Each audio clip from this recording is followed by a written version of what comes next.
رسول اللہ صلی اللہ علیہ وسلم نے رمضان یا غیر رمضان 11 رکعت سے زیادہ نہیں پڑھی، 8 تراویح 3 بھی کرو، یہ سنت ہے۔ اور سوال بھائی کا اگلا ہے کہ حرم کے اندر 20 ہوتی ہیں، غلط ہے، حرم کے اندر 30 بھی ہوتی ہیں۔ 20 تک کیوں رکتے ہو؟ پہلے 2 اشروں میں 20 ہوتی، آخری اشرے میں 30 ہوتی ہیں، تو اگر آپ 20 کو سنت کہتے ہو تو 30 کو بھی تو کبھی سنت کہو نا۔ تراویح کے لیے اصول یاد کر لیں، تراویح رات کی نماز نفل نماز ہے، اور اللہ کے نبی فرماتے ہیں نفل نماز 2 کر کے پڑھو، جب ڈرو صبح ہونے والی ہے فواحدہ، 1 پڑھ کے طاق کر لو ساری کو۔ اب اس حدیث میں نہیں ہے کہ کتنی پڑھو، اس حدیث میں نہیں ہے کہ کتنی پڑھو، آپ 10 20 50 100 60 70 جتنی پڑھنی ہے پڑھ لو، نفلی نماز ہے۔ لیکن آپ 20 پڑھو، آپ 30 پڑھو، آپ 50 پڑھو، آپ 100 پڑھو، آپ کو پڑھنے کی اجازت ہے، آپ کا عمل سنت نہیں ہے، سنت 8 رکعت ہی ہے، اجازت ہے لیکن سنت 8 رکعت ہی ہے۔ آپ کے عمل میں سنت کی مہر نہیں لگے گی، لیکن حرام بھی نہیں ہے، بدعت بھی نہیں ہے، پڑھو رات کی نماز نفل ہے، جتنا مرضی پڑھ لو۔ زور جو لگاتے ہیں کہ نہیں صرف 20 ہی سنت ہے اور حرم میں 20 ہوتی ہے تو حرم میں 30 ہوتی ہے، وہ 10 کس کھاتے میں؟ ہم کہتے ہیں چلو حرم کی 20 بھی منظور ہیں، آپ کو حرم میں 20 رکھتے نظر آ گئی، عبد الرحمن سدیس حافظ اللہ کے یہ ہاتھ نظر نہیں آئے، رفعتین نظر نہیں آئی، آمین گونج نظر نہیں آئی، پچھلوں کی فاتحہ نظر نہیں آئی، مٹھو مٹھو ہاپو ہاپو کوڑا کوڑا تھو تھو۔ اپنی مسجدوں میں شیخ عبد الرحمن سدیس کے طرح 20 پڑھو، ہم آپ کے پیچھے پڑھیں گے۔ آپ کی مسجد طالبون جلبون اللہ اکبر، درمیان میں کیا گول گول کرتی ہو پتہ ہی نہیں کسی کو، اور وہاں قرآن کی ایک آیت سمجھ آتی ہے، بچے قرآن لے کے کھڑے سن رہے ہیں، سمجھ آ رہی ہے کیا پڑھ رہا ہے۔ آپ اس طریقے پہ جس طریقے پہ حرم شریف میں 20 ہوتی ہے پڑھو، آپ کے پیچھے پڑھنے کے لیے تیار ہے، اگر عقیدے میں شرک نہیں ہے، اور عقیدے میں شرک ہے تو بیان کرنے کا بھی فائدہ نہیں ہے۔ شیخ صاحب چینج بھی ہوتا ہے نا، ہاں جی زکات کے بعد امام چینج ہوتا ہے۔ شیخ صاحب سورہ نور کی آیت ریفرنس دیتے ہیں لوگ، کیا اللہ نور السماوات و فی الارض، تو اس سے کہتے ہیں کہ ہوتے ہیں اللہ تعالیٰ ہر طرف ہے بلکہ بتاتے ہیں، تو اس کے لیے اللہ دنیا میں ہر طرف ہے بلکہ بتاتے ہیں۔ اب سوال یہ ہے کہ یہ آیت ان سے پوچھو کہ آپ پہ اتری یا رسول اللہ پہ اتری؟ رسول اللہ صلی اللہ رسول اللہ صلی اللہ علیہ وسلم پر اتری۔ اس آیت کا جو مفہوم رسول اللہ نے لیا صلی اللہ علیہ وسلم نے وہ ٹھیک ہوگا یا جو آپ بتا رہے ہیں وہ ٹھیک ہوگا؟ اللہ کے رسول نے، جو اللہ کے رسول نے لیا، تو اللہ کے نبی صلی اللہ علیہ وسلم ایک لونڈی کو سوال کرتے ہیں این اللہ، اللہ کہاں ہے؟ وہ اشارہ کرتی ہے آسمان کی طرف، آپ کہتے ہیں مومنہ ہے آزاد کر دے، تو آپ کو تو کہنا چاہیے غلط تو نے جواب دیا، اللہ تو ہر جگہ پہ ہے۔ جو یہ کہتے ہیں اللہ ہر جگہ پہ، ان سے کو دعا مانگو، دعا مانگو، آپ بھی مانگو دعا، ہاتھ اٹھاؤ، کیسے اٹھاتے ہو؟ کدھر اٹھے ہوئے ہیں؟ قبلے کی طرف، کیوں؟ اللہ تو ہر جگہ، کبھی یوں بھی مانگ لو، اللہ ہر جگہ ہے، کبھی یوں مانگو، یہ خالی ہاتھ بھی دلیل ہے ان کو بھرنے والا اوپر ہے۔ شیخ صاحب ابھی ہم لوگ خطبہ میں سنتے ہیں کہ صلی علی نبی، جی صلی علی نبی خطبے میں بولتے ہیں، اور بعض ٹی ویوں میں آتے ہیں، بک بھی آتے ہیں، تو اس کا کیا ہے؟ لوگ اس میں نماز پڑھنا شروع ہو جاتے ہیں نبی کے اوپر، 2 رکعتیں، تو اس کو نبی سے مراد نماز نہیں ہے، نہیں وہ نماز پڑھتے وہ لوگ، نہیں درود و سلام ہے۔ ایگزام میں رسول کو دیکھنا ممکن ہے کہ اللہ اپنے حبیب صلی اللہ علیہ وسلم کی زیارت کسی مسلمان کو کروا دے، ممکن ہے، اس میں کوئی شک نہیں، لیکن جو دیکھ رہا ہے وہ یقین سے نہیں کہہ سکتا کہ یہ واقعی رسول ہے یا کوئی اور ہے، اس نے تو نہیں دیکھا اللہ کے نبی صلی اللہ علیہ وسلم کو، یا وہ سیرت کا اتنا بڑا عالم ہو کہ آپ کی ساری نشانی اس کو حفظ ہو، نمبر 1۔ نمبر 2، اسلام پورا ہو چکا ہے قرآن و حدیث میں، اگر کوئی اب خواب میں آ کر کہے میں آپ کا نبی ہوں اور آپ یہ کر لو اور یہ نہ کرو، تو خواب کی بنیاد پہ دین نہیں بنا کرتا، ٹھیک ہے؟ یہ بات درست ہے کہ شیطان زور لگا لے تو نبی کی صورت میں نہیں آ سکتا، شیطان جھوٹ تو بول سکتا ہے نا، کسی اور نیک صورت میں اگر کہے میں آپ کا رسول ہوں، تو اگر اللہ دکھا دے کوئی بعید نہیں، اللہ کی رحمت ہے، لیکن آپ اور میں اس کو گارنٹی دے سکتے۔ مثال دیتا ہوں اس کی، مولانا زکریا صاحب کے شاگرد ہیں صوفی اقبال، مدینہ میں فوت ہو گئے، انہوں نے رسالہ لکھا ہے بہجت القلوب، اس کے اندر وہ ایک خواب لکھتے ہیں کہ میں مولانا زکریا صاحب کے حجرے پہ گیا تو مجھے کہا گیا کہ آرام سے اندر جانا، رسول اللہ اندر آئے ہوئے ہیں صلی اللہ علیہ وسلم۔ تو میں جب اندر گیا تو اللہ کے نبی چارپائی پہ ٹیک لگا کے بیٹھے، مولانا زکریا قدموں میں بیٹھے، اور وہ نبی صلی اللہ علیہ وسلم کو فضائل حج سنا رہے، فضائل حج میرے علم کے مطابق ابھی تک عربی میں ٹرانسلیٹ نہیں ہوئی، اور نہ یہ قیامت تک کریں گے. کر دیں گے تو دکان بند ہو جائے گی. عرب تو کم از کم کوئی نہیں نکلے گا. ٹھیک ہے. کہا جب میں نے اللہ کے نبی کا چہرہ مبارک دیکھا تو بڑا نورانی چہرہ تھا، داڑھی مبارک پورے سینے کو ڈھانپی بھی تھی، ساری داڑھی سفید تھی، آنکھوں پہ چشمہ لگا ہوا.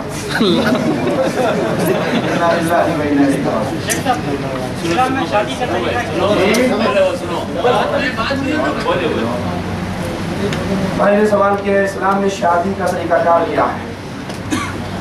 شادی جب بھی کی جائے کئی بنیادوں پہ ہوتی ہے. حسن و جمال، مال و دولت، قوم قبیلہ. اللہ کے نبی نے فرمایا تم جب بھی کرو ایمان کی بنیاد پہ کرو. تو رشتہ ڈھونڈتے ہوئے پہلی شرط یہ ہے کہ وہ مواحدہ ہو، ایمان والی ہو، مشرکہ نہ ہو، بے نماز نہ ہو، بدعتی نہ ہو. وہ بھلے ہماری ذات کی ہو یا نہ ہو لیکن لا الہ الا اللہ والی ہو.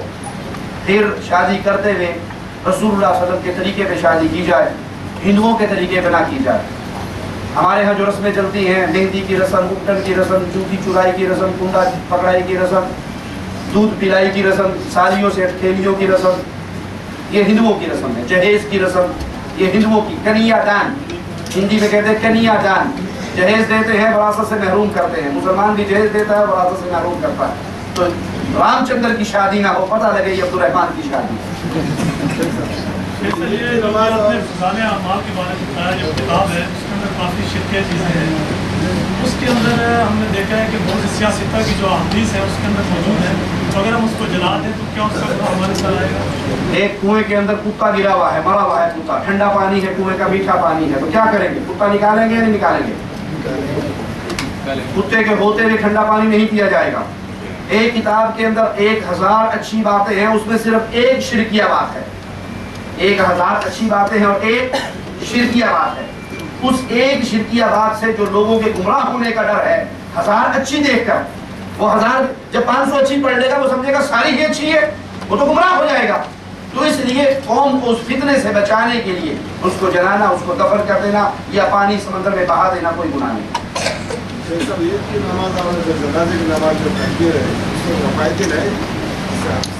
اب جو بندہ سوال کرے ایک کرے، اگلا سوال دوسری کی بات. جی بھائی نے سوال کیا رفع دین کا، تو استدلال کرتے ہوئے تکبیر کی احادیث پر بعض علماء یہ کہتے ہیں کہ اس وقت رفع دین کی جائے. واللہ اعلم.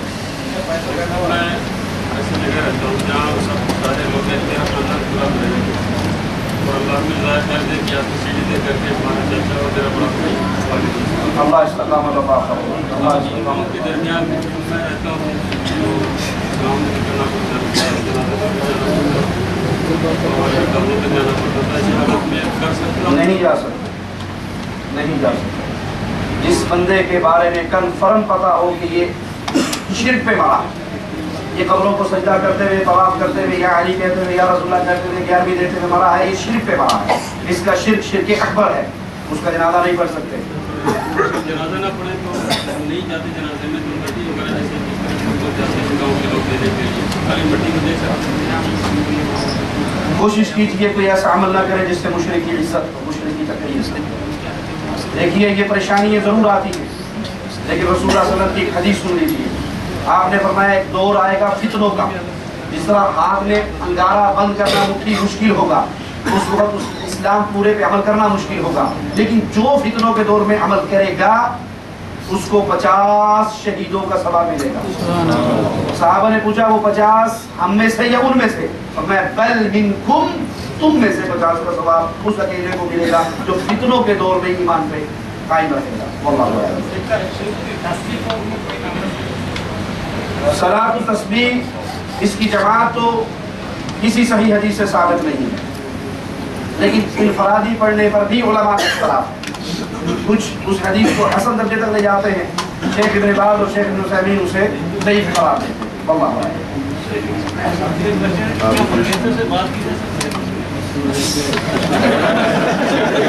وہ بھی مجھ سے فتویٰ لے کے کرتے ہیں.